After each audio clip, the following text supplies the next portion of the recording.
මේ මොකද කියන්නේ දැන් මේ ඉවරයක් නැද්ද මේක? මොකක්ද?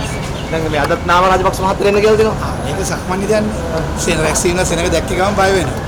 බය වුණාම ගෙන්නනවා. ඒක පේන දෙයක් නේ. රටේ ජනතාවට පේනවා මේගොල්ලන්ගේ ජනප්‍රියත්වය සම්පූර්ණ වැටිගෙන යනවා. වැටිගෙන යද්දී මොවුන් කැලෑ නීතිය ක්‍රියාත්මක කරන්න හදනවා. මේක අලුත් දෙයක් නෙමෙයි. එන්න කෙනෙකුට අපි එනවා. මේකට මුහුණ දෙනවා. වැරදි කරලා නැති හින්දා බය නැති මේකට මුහුණ දෙනවා. මේක අලුත් දෙයක් නෙමෙයි. මේ තන්නේ ක්‍රම මේ නාම රාජපක්ෂ මැතිතුමා වෙනුවෙන් සෙනග එද්දී සෙනග දැක්කහම දරා ගන්න බැරුව ගන්න අසාර්ථක උත්සාහයක්. මේවා කරන්න ආණ්ඩුව දා වැටෙනවා.